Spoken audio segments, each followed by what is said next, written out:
Trailer terbaru untuk Guardians of the Galaxy Volume 3 sudah dirilis. Adegannya cukup seru dan kembali menampilkan para penjaga galaksi dalam petualangan terbaru mereka. Namun, sebagian besar penggemar malah terfokus pada kematian dari member Guardians setelah menyaksikan trailernya. Selamat datang di channel Marvel Indo, dan mari kita menghitung mundur karakter dengan potensi kematian menyedihkan dalam film ketiga nanti. Mari kita lihat bersama siapa karakter dengan potensi kematian paling besar dan apakah sama dengan pemikiran kalian. Seperti biasa, silakan klik tombol subscribe dan nyalakan lonceng notifikasinya agar kalian menjadi yang pertama tahu tiap kali kami memposting video terbaru. Jika sudah, berikut adalah video selengkapnya.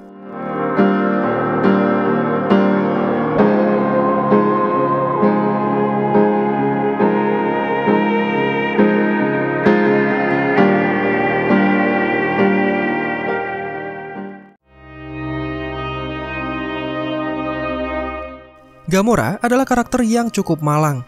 Ayahnya menjadikannya tumbal untuk mendapatkan Soul Stone demi mencapai tujuan ultimate-nya. Menjadikannya karakter internal ketiga yang dikisahkan tewas dalam franchise Guardians of the Galaxy, dan kisah kematiannya dijelaskan dalam film Avengers Infinity War. Namun, Marvel Studios tidak serta-merta menewaskan Gamora begitu saja. Karakter tersebut dimunculkan kembali dalam film Avengers Endgame meskipun dengan kondisi yang sedikit berbeda. Ya, Gamora yang muncul di film ketiga nanti adalah karakter yang datang dari tahun 2014. Dia mengikuti Nebula dan pasukan Thanos saat menyerang para Avengers di masa depan. Dengan menghadirkan Gamora dari timeline lama, ini berarti Marvel Studios sudah menghapus perkembangan karakternya dan mengubahnya kembali menjadi tentara bayaran yang berhati dingin, serta berbeda dengan Gamora yang sudah kita kenal selama ini. Gamora adalah karakter yang memiliki potensi kematian paling kecil dalam film Guardians of the Galaxy Volume 3. Alasannya jelas, Marvel tidak akan bersusah payah untuk memperkenalkannya kembali melalui perjalanan waktu jika mereka hanya berniat membunuhnya sekali lagi. Inilah alasan kami dengan memasukkan Gamora pada urutan ke-8 dalam daftar ini. Mantis termasuk karakter baru dari member Guardians of the Galaxy. Dia bergabung sejak membantu para Guardians dalam upaya mengalahkan Ego di film kedua. Meskipun sempat muncul dan terlibat langsung dengan film besar seperti Infinity War, Endgame, dan Thor Love and Thunder, Mantis bisa dibilang masih belum menjadi karakter utama dari tim ini. Karena memiliki cukup kekuatan untuk menidurkan Ego dan Thanos, juga mempengaruhi siapapun hanya melalui sentuhannya, ini menandakan masih ada banyak hal yang bisa dieksplor dengan karakter Mantis di berbagai proyek MCU mendatang. Singkatnya, tidak mungkin karakter yang bukan bagian dari tim sejak awal akan dibuat tewas dalam film terakhir para Guardians. Terlebih, status hubungan kakak beradiknya dengan Peter Quill yang baru saja dijelaskan beberapa waktu lalu, maka tidak mungkin Mantis akan dimatikan begitu saja secara cepat. Akan lebih masuk akal jika karakter yang sudah bergabung dari awal dan memiliki background story yang belum pernah dijelaskan, dibuat tewas agar semakin menambah rasa emosional bagi para penggemar. Menurut kami, meskipun film ketiga diprediksi menjadi film terakhir dari para Guardians, petualangan para penjaga galaksi ini tidak akan selesai begitu saja dan meninggalkan MCU setelah film ketiga. Meskipun ini adalah film terakhir dari James Gunn dan sangat mungkin beberapa anggotanya dibuat meninggal atau pensiun, Guardians pasti masih menjadi prioritas utama dari proyek Marvel Studios, namun menggunakan formasi yang baru. Dengan ini, menewaskan Peter Quill akan berdampak buruk bagi keberlangsungan para penjaga galaksi. Star-Lord yang dibuat tetap hidup akan membentuk ulang tim barunya dan menjadi mentor serta pemimpin untuk Guardians of the Galaxy yang baru nanti. Memilih untuk tetap menyelamatkan Peter Quill dan bukan membunuhnya bisa dibilang adalah bentuk pengembangan karakter dan juga sebuah bentuk kedewasaan. Karakter Peter Quill akan terus berkembang dengan tetap memimpin para Guardians sebagai upaya penyelesaian alur karakternya tanpa harus mengorbankan nyawanya. Karakter Groot telah menjadi ikon favorit penggemar sejak kemunculan pertamanya di MCU. Ini membuatnya berada di posisi pertengahan untuk kematian karakter yang berpengaruh di film ketiga nanti. Tapi perlu kalian ingat, karakter Groot sudah pernah dibuat meninggal untuk melindungi teman-temannya di film pertama. Sementara Groot yang kita lihat sekarang adalah serpihan yang tumbuh dan secara tidak langsung adalah anak dari Groot pertama. Jadi, tidak mungkin pengorbanan yang membawa kematian di film pertama akan terulang di film ketiga. Setelah pengorbanannya di film Guardians pertama dan kematiannya dalam Infinity War ketika menjadi debu, akan sangat kejam bagi Marvel Studios jika meminta penonton menyaksikan kematian Groot untuk ketiga kalinya. sehingga kami memasukkannya pada daftar kelima dari karakter yang berpotensi tewas.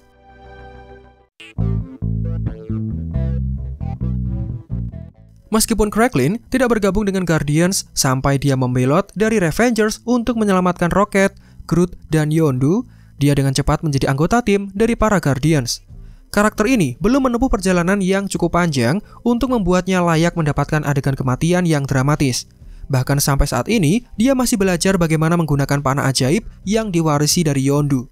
Setelah respon emosionalnya terhadap upacara kematian Yondu, Cracklin layak mendapatkan kisah perjalanan karakternya yang lebih panjang dan memiliki akhir yang sama dengan Yondu serta mendapatkan pemakaman Revengers-nya sendiri.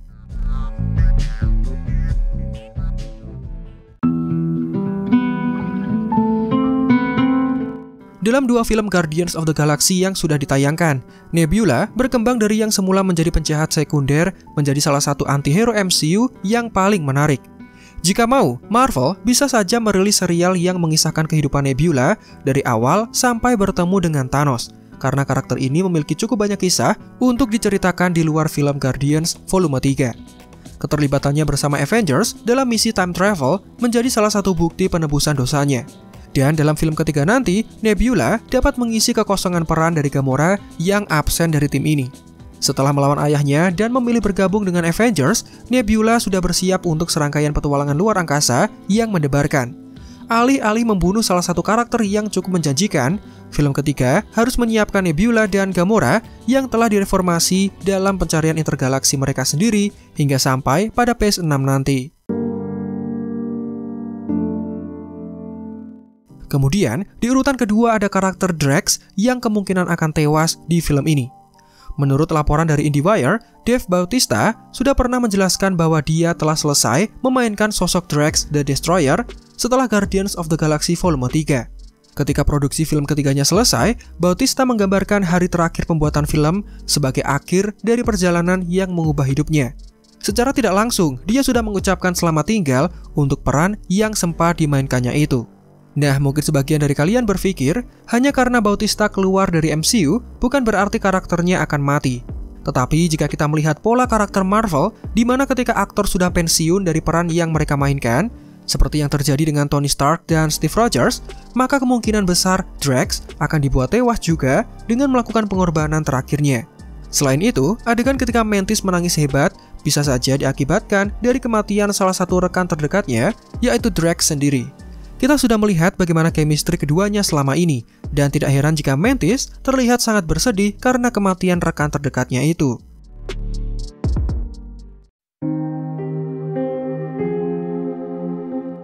Dan karakter yang paling berpotensi tewas jatuh kepada Rocket Raccoon. Beberapa alasan yang kami temukan semakin menguatkan prediksi ini. Dalam wawancara baru-baru ini bersama comicbook.com, James Gunn menyebutkan bahwa Guardians of the Galaxy Volume 3 adalah film yang sangat emosional. Than Volume 3, because Volume 3 is a very emotional movie. Dan dia juga menjelaskan bahwa film ini menceritakan tentang Rocket, dari mana dia berasal dan kemana dia akan pergi, serta bagaimana hal itu akan terkait dengan Guardians yang lain. Juga akhir dari penceritaan karakter yang satu ini.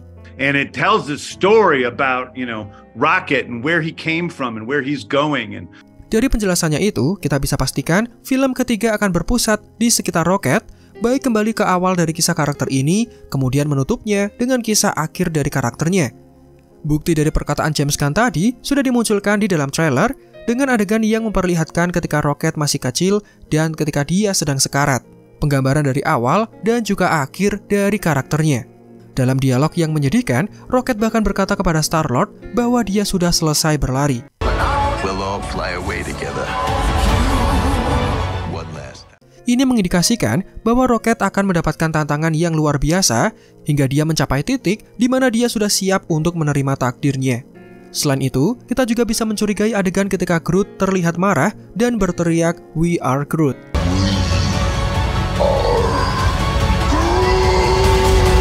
Karena adegan ini bisa mengisyaratkan kematian Rocket juga.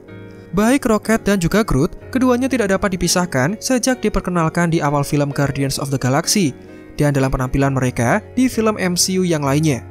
Rocket sering berperan sebagai sosok ayah bagi Groot, dengan penggambaran sosok rakun sinis yang menunjukkan ketidakegoisannya dan emosi yang langka ketika harus melindungi rekan terbaiknya itu. Cuplikan terakhir dari trailer menunjukkan Groot dengan gerakan back-to-back miliknya, gerakan kombinasi antara Groot dan juga Rocket ketika melawan musuh-musuh mereka.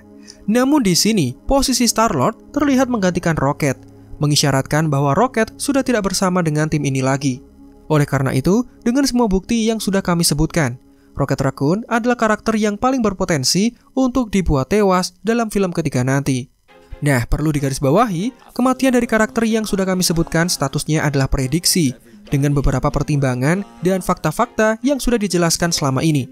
Penjelasan video ini murni pendapat dari kami dan bukan bocoran resmi, jadi ke depan bisa saja meleset atau memang benar terbukti. Nah, kalau menurut pengamatan kalian, siapa karakter yang paling berpotensi untuk meninggal? Silakan tulis pendapat kalian di kolom komentar, dan buat kalian yang pengen ninggalin jejak, juga dipersilahkan untuk nantinya kembali lagi ketika bulan Mei, di saat filmnya sudah rilis dan kita bisa lihat apakah prediksi kita terbukti benar. Demikian video kita kali ini, silakan like jika menurut kalian videonya menghibur dan informatif, subscribe juga bagi yang belum, dan Marvel Indo out, sampai jumpa di video lainnya. I'm losing it, the noose it fits, some losing shit, a stupid myth. You choose to live or choose to dip, you choose to fight or lose your grip and lose a gift. I feel like I'm losing my mind. Is everybody in the world blind? Please Lord give me a sign, a sign.